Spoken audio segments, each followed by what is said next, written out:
Hello friends, welcome to our channel.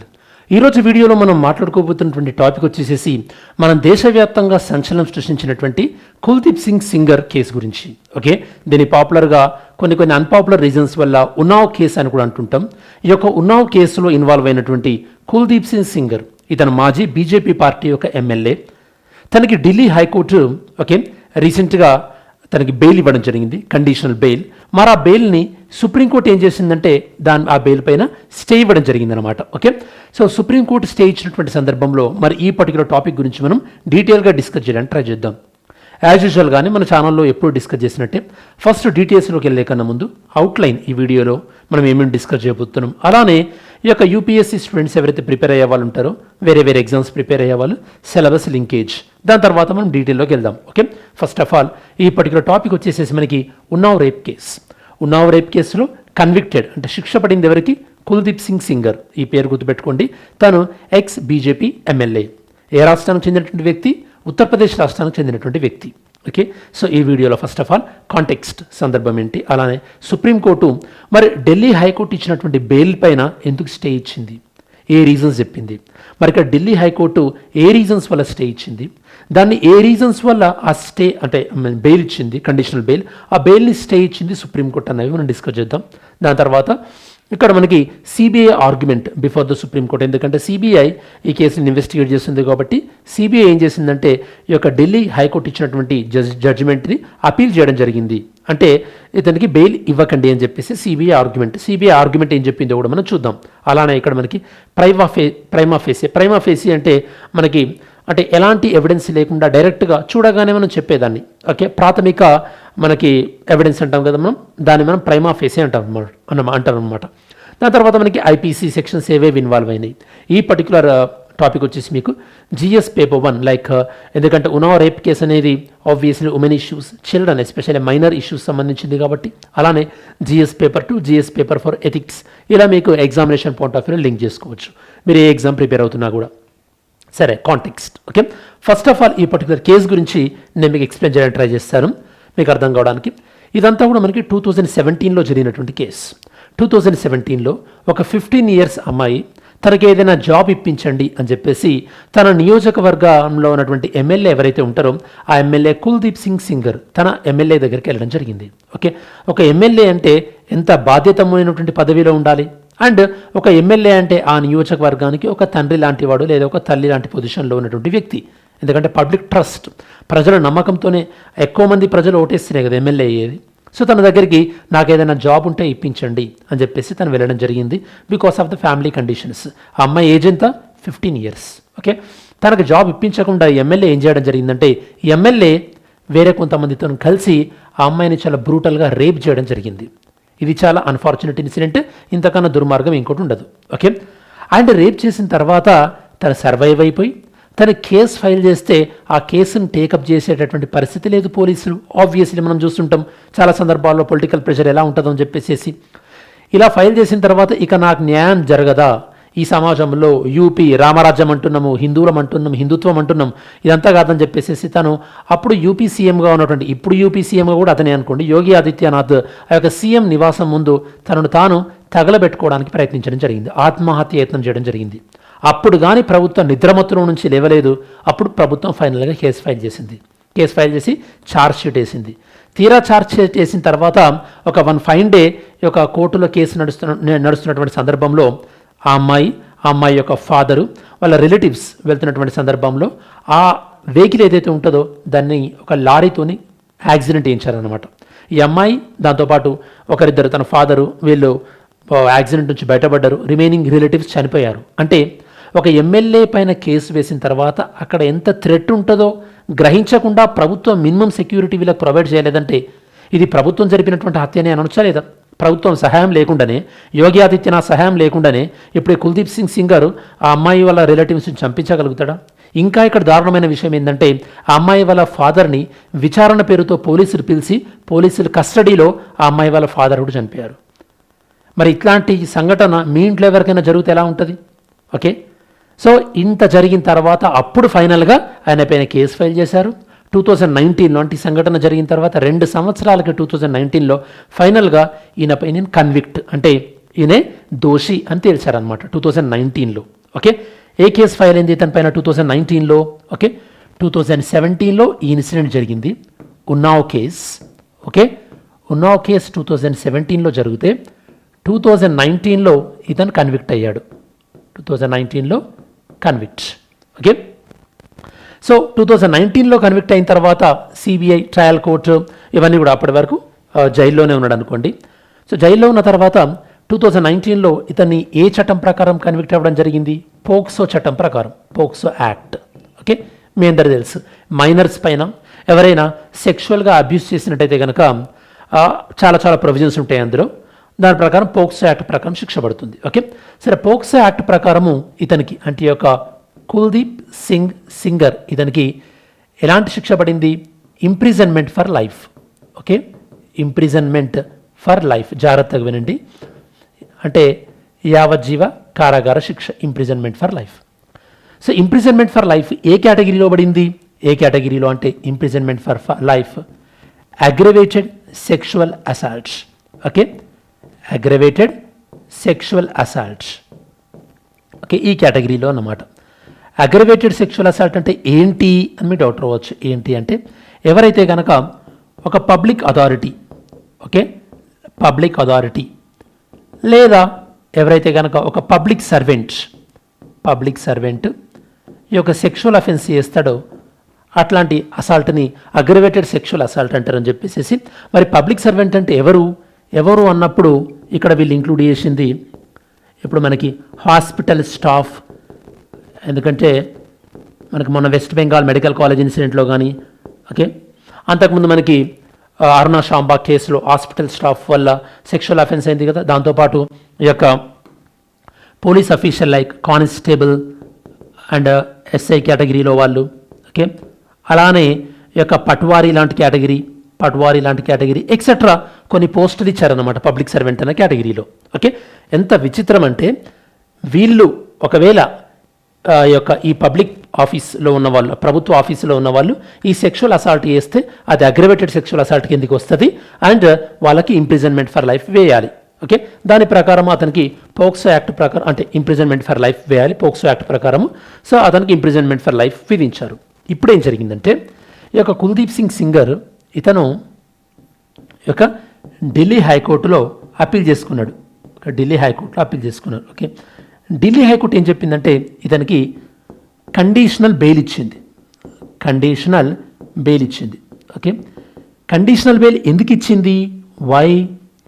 ఎందుకంటే Delhi high court ఏం చెప్తుందంటే పబ్లిక్ సర్వెంట్ అంటే కానిస్టేబుల్, హాస్పిటల్ స్టాఫ్, పట్వారీ వీళ్ళున్నారు, కానీ పబ్లిక్ సర్వెంట్ అన్న దాంట్లో ఎమ్మెల్యే కానీ ఎంపీ కానీ లేరు కదా అని ఢిల్లీ హైకోర్టు యొక్క వింత లాజిక్ అనమాట.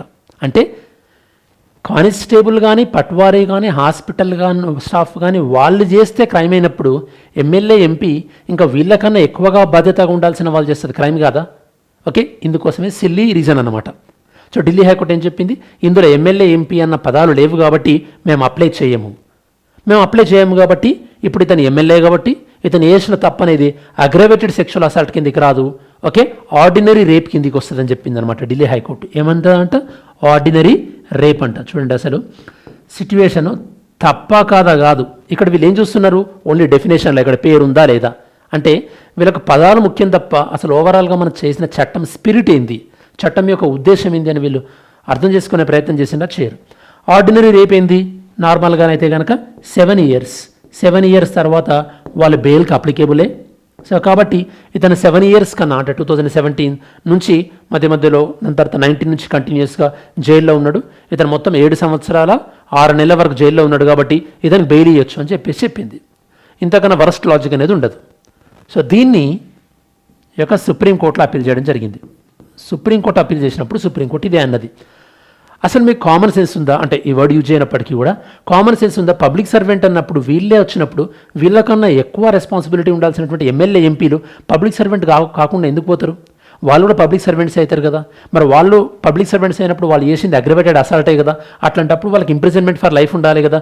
మీరు దాన్ని ఆర్డినరీ రేప్ కింద ఎలా క్యాలిక్యులేట్ చేస్తారు? దాంతోపాటు ఈ కుల్దీప్ సింగ్ సింగర్ పైన ఇంకో కేసు కూడా ఉంది. ఏంది? ఈ అమ్మాయి వాళ్ళ ఫాదర్ని చంపించాడు. ఓకే, దానికి ఆల్రెడీ 10 సంవత్సరాలు జైలు శిక్ష పడ్డది. మరి అదేసుకున్నా కూడా 10 సంవత్సరాలంటే ఇతను 2027 వరకు కూడా మినిమం బెయిల్ లేకుండా ఉండాలి కదా. అంటే ఇవన్నీ మీరు ఏం ఆలోచించకుండా బెయిల్ ఎట్లు ఇచ్చారు? అంటే చట్టాన్ని ఇంత నేరోగా, ఇంత సూక్ష్మంగా, ఇంత నేరోగా మీరు ఇంటర్ప్రిట్ ఎట్లా చేస్తారు? ఒక చట్టం చేసినప్పుడు దాని యొక్క పర్పస్ ఏంటి అని మీరు ఆలోచించాలి కదా అని చెప్పేసి ఢిల్లీ హైకోర్టు ఇచ్చినటువంటి ఈ లాజిక్ని కంప్లీట్గా యూజ్లెస్ లాజిక్ అని పరిగణించి సుప్రీంకోర్టు అనేది ఈ యొక్క బెయిల్ని నిరాకరించడం జరిగింది. ఇది ఈ కేసు యొక్క ఎసెన్స్ అనమాట. ఇప్పుడు మీ కేసు అర్థమైంది అనుకుంటా. ఓకే, ఇంకా ఢిల్లీ హైకోర్టు ఏమన్నదంటే పోక్సో చట్టం ప్రకారము ఇంప్రిజన్మెంట్ ఫర్ లైఫ్ అనేది మనకి ఐపీసీ నుంచి డెఫినేషన్ తీసుకుంటున్నాం. ఐపీసీలో పబ్లిక్ సర్వెంట్ అన్న దాంట్లో వీళ్ళు మాత్రమే ఉన్నారు. సో ఎమ్మెల్యే ఎంపీ లేరు ఐపీసీ ప్రకారము. అందుకోసమే మేము ఐపీసీ ప్రకారము ఈ యొక్క పోక్సో యాక్ట్ను తీసుకోవట్లేదు, పోక్సో యాక్ట్లో వీళ్ళు లేరు కాబట్టి అని చెప్పేసి సుప్రీంకోర్టు అదే అన్నది. ఓకే, వీళ్ళు డెఫినేషన్లో లేనంత మాత్రాన, ఆ పేర్లు లేనంత మాత్రాన వాళ్ళను పబ్లిక్ సర్వెంట్గా తీసుకోవద్దని కాదు. వాళ్ళు హయ్యర్ రెస్పాన్సిబుల్ పొజిషన్లో ఉన్నారు కాబట్టి వాళ్ళు ఖచ్చితంగా పబ్లిక్ సర్వెంట్ పరిధిలోకి వస్తారు. లాని, ఆ లా చేసినటువంటి పర్పస్ని ఆలోచించాలి, అంతే తప్పించి ఆ లాని చాలా టెక్స్చువలైజ్ చేయకండి. టెక్స్చువలైజ్ అంటే అందులో ఈ పదం ఉందా లేదా అన్నట్టు అట్లా ఆలోచించకూడదని చెప్పి సుప్రీంకోర్టు చెప్పింది. మరి దీనిపైన మీ ఒపీనియన్ ఉందో చెప్పండి. ఓకే, మీరు ఇప్పుడు లీగల్ కేసు మొత్తం విన్నారు కదా. అసలు ఈ రేప్ సర్వైవర్ తను ఎందుకు ఆందోళన వ్యక్తం చేసింది, తన బెయిల్ని ఇచ్చిన తర్వాత, అండ్ ఇప్పుడు సుప్రీంకోర్టు స్టే ఇవ్వడం అనేది కరెక్టా కాదా? మరి 2017లో క్రైమ్ జరిగితే 19 దాకా ప్రభుత్వం తన మొద్దునుద్ర నుంచి ఎందుకు లేవలేకపోయింది? ఓకే, అండ్ తన ఫాదర్ చనిపోవడం జ్యుడిషియల్ కస్టడీలో, వాళ్ళ రిలేటివ్స్ కూడా చనిపోవడం యాక్సిడెంట్లో, ఏమైనా మనం సినిమాలలో చూస్తుంటాం జనరల్గా. అంటే పవర్లో ఉన్న వాళ్ళు ఇష్టం వచ్చినట్టు ఆ పవర్ని దుర్వినియోగం చేస్తున్నారు అనడానికి బెస్ట్ ఎగ్జాంపుల్ ఇది. ఓకే, సుప్రీంకోర్టు ఏం చేసింది? ఢిల్లీ హైకోర్టు ఇచ్చినటువంటి కుల్దీప్ సింగర్కి ఇచ్చినటువంటి బెయిల్ని స్టే ఇవ్వడం జరిగింది. బెయిల్ ఢిల్లీ హైకోర్టు ఎప్పుడు ఇచ్చింది? 23 డిసెంబర్ 2025 రోజు. Supreme court stay 29 December 2025. ఈ యొక్క జ్యుడిషియల్ ఇంటర్వెన్షన్ ఎందుకు ఇవ్వాల్సి వచ్చిందంటే ఇలా పనిష్మెంట్ని మీరు డైల్యూట్ చేయకండి అని చెప్పేసి. ఎందుకంటే పనిష్మెంట్ ఎందుకు ఇస్తున్నాం ఇక్కడ? వేరే వాళ్ళు తప్పు చేయొద్దు అని చెప్పేసి. అట్లాంటి తప్పు చేయొద్దు అని చెప్పేసి ఇచ్చే పనిష్మెంట్ని కూడా మీరు డైల్యూట్ చేసి ఇతను 7 సంవత్సరాల 3 నెలలు ఉన్నాడు కదా జైల్లో నుంచి, ఇతను రిలీజ్ చేయండి అని అంటే రేపు ఏం చేస్తారు? రేపు మిగతా వాళ్ళు కూడా ఇట్లాంటి పనిష్మెంట్, ఇట్లాంటి క్రైమ్ చేసేటటువంటి మోటివ్ అవుతారు కదా, అవునా కదా? సో సుప్రీంకోర్టు యొక్క ఇచ్చి ఈ కుల్దీప్ సింగర్ వాళ్ళ లాయర్కి ఒక 4 వీక్స్ టైం ఇచ్చిందనమాట. మీరు ఏమైనా చెప్పాలనుకుంటున్నారా, కౌంటర్ దాఖలు చేయండి అని చెప్పేసి వాళ్ళకు ఒక 4 వీక్స్ టైం ఇచ్చి జనవరి ఎండింగ్కి మళ్ళీ కేసుని పోస్ట్పోన్ చేయడం జరిగింది. ఓకే, ఇక్కడ కన్విక్షన్ ఇతనికి ఐపీసీ సెక్షన్ 376 క్లాస్ 2 ప్రకారము rape by A person in authority అన్న దాని ప్రకారం ఇనీషియల్గా ఇతనికి 2019లో శిక్ష పడింది. అలానే మనకి పోక్సో యాక్ట్ సెక్షన్ 5C ఇదేంటంటే aggravated sexual assault by public servant. నేను మీకు చెప్పాను కదా, aggravated sexual assault by public servant. కాకపోతే ఈ పబ్లిక్ సర్వెంట్ అనే డెఫినేషన్లో ఎమ్మెల్యే ఎంపీ లేరు కదా అని చెప్పేసి, అట్లాంటప్పుడు లేనప్పుడు పోక్సో చట్టం ప్రకారం అతనికి అంత శిక్ష విధించలేము కదా. ఐపీసీలో ఉందని చెప్పేసి పోక్సో ప్రకారం ఎట్లా శిక్ష విధిస్తాము అని చెప్పేసి అతని శిక్ష తగ్గించారనమాట. హైకోర్టు ఏం చెప్పాను, ఎమ్మెల్యేస్ అనేవాళ్ళు పబ్లిక్ సర్వెంట్ అనే డెఫినేషన్లో లేరు కాబట్టి ఈ హైకోర్టు ఇట్లాంటి విచిత్రమైనటువంటి డెఫినేషన్ ఇచ్చింది. దాన్ని సుప్రీంకోర్టు ఆఫ్ కోర్స్ లక్కీగా ఓవర్కమ్ చేసింది అనుకోండి, క్యాన్సిల్ చేసింది. సిబిఐ కూడా అదే చెప్పింది. ఏంటంటే మనము లాలో ఉన్నటువంటి డెఫినేషన్ను మనం కాంటెక్స్ట్ని బట్టి చూడాలి, అంతే తప్పించేసేసి ఈ డెఫినేషన్లో వీళ్ళు లేరు కదా అని నేను చూడను అంటే చాలా పరిస్థితులు దారుణంగా ఉంటాయని చెప్పేసి సిబిఐ చెప్పింది. సుప్రీంకోర్టు కూడా ఏం చెప్పింది? సుప్రీంకోర్టు కూడా సిబిఐ ఆర్గ్యుమెంట్ అని చెప్పింది అనమాట. ఏమని? ఇది ప్రైమా ఫేసీగా ఒక పోలీస్ కానిస్టేబుల్ పట్వారీ ఉన్నప్పుడు వాళ్ళు కమిటీ చేస్తే అఫెన్స్ తప్పన్నప్పుడు మరి ఎమ్మెల్యే ఎంపీ ఎక్కువ పవర్ ఉన్నటువంటి వాళ్ళని ఎక్స్క్లూడ్ చేయడం ఏంది? ఇది అసలు చట్టం యొక్క పర్పస్ని డిఫీట్ చేసేటటువంటి ఉందని చెప్పేసి సుప్రీంకోర్టు ఈ ఐపీసీ సెక్షన్ 376 క్లాస్ 2 ఏదైతే ఉందో దాన్ని యొక్క పోక్సో కూడా ఇంప్లిమెంట్ చేసిందనమాట. అంటే పోక్సోలో పబ్లిక్ సర్వెంట్లో ఎమ్మెల్యే ఎంపీ లేకపోయినప్పటికీ ఐపీసీలో ఆల్రెడీ ఉంది కదా, పబ్లిక్ సర్వెంట్ అంటే ఎమ్మెల్యే ఎంపీ అని ఇంక్లూడ్ అవుతారని చెప్పేసి దాని డెఫినేషన్ తీసుకోవాలి పోక్సో ప్రకారం అని చెప్పేసి దానికి స్టే ఇచ్చింది. సో ఓవరాల్గా మనం కంక్లూజన్ ఏం చేయొచ్చు అంటే సుప్రీంకోర్టు అనేది ఖచ్చితంగా పోక్సో చట్టం యొక్క పర్పస్ని కాపాడింది అని మనం చెప్పొచ్చు. అలానే ఇలా మనకి పర్పోజివ్ ఇంటర్ప్రిటేషన్ అంటే ఎప్పుడైనా సరే ఒక చట్టం ఏ పర్పస్ కోసం చేశారో అన్నది ఆలోచించి అలా మనం చట్టాన్ని నిర్వచించినప్పుడే నిజంగా చట్టానికి ఒక న్యాయం అనేది ఉంటుంది. లేకపోతే అలాంటి చట్టాలు ఉండి కూడా వేస్ట్ అన్నట్టు ఉంటుంది. కాబట్టి జస్టిస్ అనేది ఎప్పుడైనా సరే కాంటెక్స్ట్ని బట్టి అలానే సర్వైవర్ని ప్రొటెక్ట్ చేసే విధంగా ఉండాలి, అంతే తప్పించేసేసి పవర్ఫుల్ పీపుల్ని ప్రొటెక్ట్ చేసే విధంగా ఉండకూడదు అని మనం చెప్పొచ్చు. ఓకే, సరే మీరు టాపిక్ అర్థమైంది కదా, ఒకసారి దీనిపైన ఎంసీక్యూ సాల్వ్ చేయాలని ట్రై చేయండి. ఓకే, వీడియో పాజ్ చేసుకొని సో ప్రాపర్గా అనలైజ్ చేసి ఈ 3 స్టేట్మెంట్స్లలో ఏ స్టేట్మెంట్ కరెక్ట్, ఎన్ని స్టేట్మెంట్స్ కరెక్ట్ ఆన్సర్ చేయండి. సుప్రీంకోర్టు అనేది ఢిల్లీ హైకోర్టు ఇచ్చినటువంటి ఈ యొక్క స్టే ఏదైతే ఇచ్చిందో దానిపైన స్టే ఇవ్వడం జరిగింది ఆర్డర్ పైన. సో కాబట్టి ఇప్పుడు నార్మల్గా అతను జైల్లో ఉంటాడు, స్టేటస్ కోలాగా అనమాట.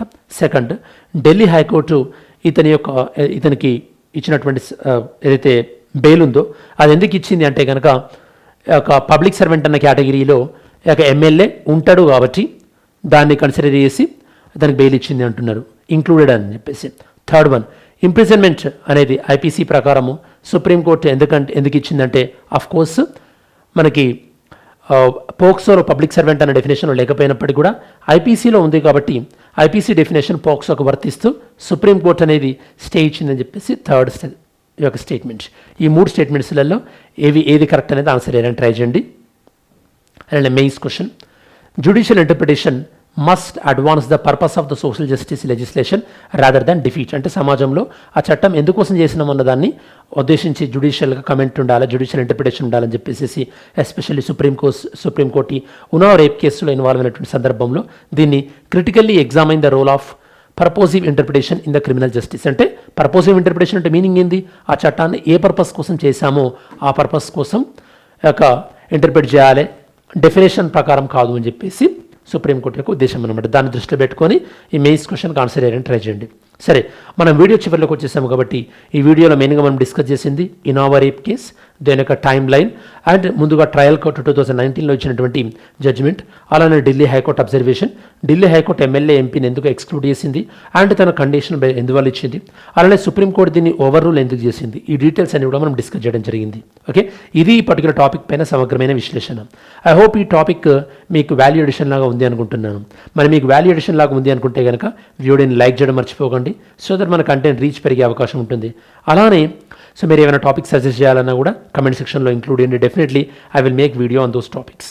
Thanks for watching this video. Have a great day. జై హింద్.